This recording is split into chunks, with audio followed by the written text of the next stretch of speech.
जळगाव जिल्ह्यामध्ये गिरणा नदीला मोठा पूर आल्यानंतर गिरणा नदीचं पाणी जे आहे धरणगाव तालुक्यातल्या चांसर गावामध्ये शिरलं आणि या ठिकाणी जी आहे चांसर गावातली जी आहे हजारो हेक्टर जमीन जी आहे या ठिकाणी पाण्याखाली आल्याचं चित्र पाहायला मिळालं होतं। आपण आता ज्या ठिकाणी उभा आहोत या ठिकाणी आपण यापूर्वी ही बातमी केली होती आणि त्या दिवशी आपण पुराची जी भयानक परिस्थिती होती ती दाखवण्याचा प्रयत्न केला होता। मात्र आता पूर या ठिकाणी ओसरल्यानंतरचं दृश्य मी तुम्हाला दाखवतो आहे।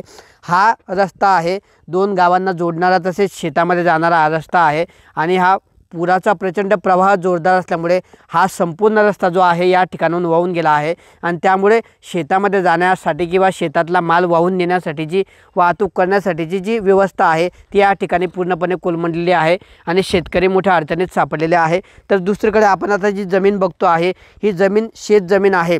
या शेतजमिनीमध्ये जवळपास छाती एवढं जे होतं या ठिकाणी पाणी होतं आणि या ठिकाणाहून या शेतांमधून एक प्रकारे नद्यांसारखं पाणी वाहत असल्याचं चित्र पाहायला मिळत होतं आणि ही जमीन आपण दृश्यांमध्ये बघतो आहे की ही पूर्णपणे या ठिकाणी खरडून गेली आहे आणि मोठं नुकसान या ठिकाणी झालेलं आहे। जी पिकं लावली होती ती पिकं उगवण्यापूर्वीच या ठिकाणाहून वाहून गेल्याचं चित्र या ठिकाणी पाहायला मिळतं आहे। तर इतरही ठिकाणी शेतकऱ्यांचं मोठं नुकसान झाल्याचं चित्र आहे। आपल्यासोबत शेतकरी आहेत, आपण त्यांच्याशी बोलणार आहोत की प्रशासनाचे अधिकारी बांधापर्यंत पोहोचले का, त्यांना नेमकी काय मदत मिळाली हे आपण त्यांच्याशी बोलणार आहोत। काय सांगणार, नेमकी काय तुमची अडचण होती? या ठिकाणी प्रशासनाचे अधिकारी येऊन गेले का? प्रशासनाचे अधिकारी येऊन गेले, पण त्या दिवशी इथे खूप पाणी होतं। पालकमंत्रीही येऊन गेले, त्यांनी मदतीचं आश्वासन दिलं। त्याच्यानंतर पूर परिस्थिती उतरल्यानंतर जी आता आमची अवस्था झालेली आहे की आमच्या शेतात जायला रस्ता नाही आणि शेतात केळं तयार झालेले आहेत, तो मार्केटला माल नेणं गरजेचं आहे आणि त्याच्यासाठी रस्ता बनवायचा होता तर आम्ही खर्चाने तो रस्ता तयार केलेला आहे, पण तो जेमतेम ट्रॅक्टर जाईल एवढाच आहे आमचा माल बाहेर पडेपर्यंत। पण जो रस्ता होता पूर्ण खचून गेला आहे, ते चित्रात तुम्हाला दिसेलच सगळं। प्रशासनाला नाही कळवलं का रस्त्याबद्दल? कळवलं, त्या दिवशी होतेच ना, मग त्यांनी तयार नाही करून दिला का? नाही सर, करावं लागलं। कोणी किती झालं खर्च आला नाही। त्या आम्हाला आला 32,000 रुपये हा एवढा बनवायला। अच्छा, हा 400 मीटर रस्ता आहे, हा तुटलेला तुम्ही बघू शकता। हो, हा इथला संपूर्ण भाग वाहून गेलेला होता, हां, इथपर्यंत त्याची घाण आलेली होती, माती आलेली होती बरोबर। आणि ते सगळं तुटल्यामुळे आणि माल बाहेर काढणं गरजेचं असल्यामुळे तो आम्ही स्वखर्चाने केला।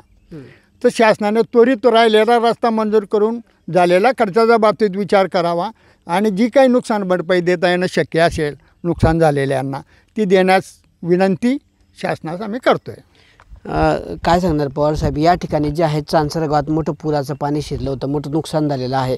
प्रशासनाचे अधिकारी पुरामुळे त्या दिवशी येऊ शकले नाही, मात्र त्यानंतरही अद्याप प्रशासनाचे अधिकारी पोहोचलेले नाहीत। मंत्र्यांकडून पाहणी झाली मात्र अजूनपर्यंत शेतकऱ्यांना मदत मिळालेली नाही आहे। मूळ हा भाग गिरणा काठावर आहे आणि पूर्वी देखील या भागाची परिस्थिती फार बिकट होती, रस्ता नव्हता।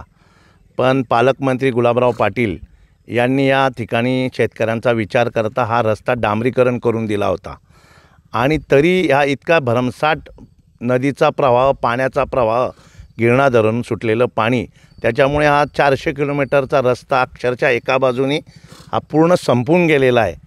त्याच्यामुळे पालकमंत्री साहेबांनी देखील या ठिकाणी येऊन पाहणी करून दिली गुलाबराव पाटलांनी। आताच मी माननीय सन्माननीय कर्तव्यदक्ष जिल्हाधिकारी आयुष प्रसाद साहेब यांच्याशीही फोनवर बोललो, पालकमंत्र्यांशीही बोललो। ते ताबडतोब या 1-2 दिवसात या ठिकाणी रस्त्याची रिपेरिंग करायला त्यांनी सांगितलं आहे। पण तुमच्या माध्यमातून मी देखील प्रशासनाला विनंती करणार आहे, आम्हाला 50-60 ट्रका इथं अर्जंट तात्पुरती व्यवस्था मुरूम लागणार आहे ती व्यवस्था करावी, कारण की शेतकऱ्यांचा हातातोंडाशी आलेले केळीचं उत्पादन हे जर 2-3 केळी हे सडकं पीक आहे, नाशवंत पीक आहे, ते जर या 2-3 दिवसात जर व्यापाऱ्यांपर्यंत पोहोचलं नाही, मार्केटमध्ये गेलं नाही तर ते सडेल आणि शेतकऱ्यांनी जो खर्च केला आहे रस्त्यासाठी तो देखील त्यांचा पाण्यात जाईल। त्याच्यामुळे विनंती प्रशासनाला, या बाबतीत आम्ही गिरीश भाऊ महाजन, आमचे राज्याचे नेते अजितदादा पवार यांनाही कल्पना दिलेली आहे। आमचे माजी मंत्री अनिलदादा यांनाही आम्ही या ठिकाणी सांगितलेलं आहे की तुम्ही लवकरात लवकर प्रशासनाला हा विषय मांडावा। या ठिकाणी पिकांचं देखील मोठं नुकसान झालं होतं, कोणकोणत्या पिकांचं या ठिकाणी नुकसान झालेलं आहे, नेमकी सध्याची परिस्थिती काय? केळी पिकांचं नुकसान झालेलं आहे, वाहून गेली का केळी? वाहून गेले। अच्छा, बाकी कोणते पिकं अजून? बाकीचे काय कोणाचा मका का काही सोयाबीन आहे, सोयाबीन होता। हां, केळीचे कशामुळे नुकसान झालं तुमचं? या पाण्यामुळे डाब भरले. हां हा, हां पुराच्या पाण्यामुळे. पुराच्या पाण्यामुळे फुल डाब भरले. अच्छा, मदत मिळाली का काही प्रशासनाकडून? हां काय मागणी तुम्हाला? काय जे देतील ते. मिळायला पाहिजे मदत. हां तर या ठिकाणी पूर आल्यानंतर पूरजन्य परिस्थिती असताना मंत्र्यांनी अधिकाऱ्यांनी पाहणी केली, मात्र त्यानंतर जी भयावह परिस्थिती या ठिकाणी दुर्दैव म्हणावं लागेल या ठिकाणी की अशी परिस्थिती या ठिकाणी निर्माण झालेली आहे. आज शेतकऱ्यांना तातडीची मदतीची गरज आहे. रस्त्याची या ठिकाणी प्रचंड दुरावस्था होती, मात्र प्रशासनाने लक्ष दिलं नाही, म्हणून आज शेतकऱ्यांना स्वतःच्या खर्चाने तात्पुरता रस्ता या ठिकाणी तयार करावा लागला आणि त्याद्वारे आज त्यांच्या शेतातल्या मालाची जी वाहतूक आहे ती तात्पुरती सुरू आहे.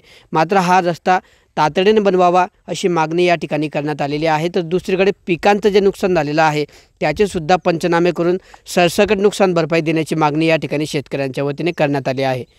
किशोर पाटील, TV9 मराठी, जळगाव.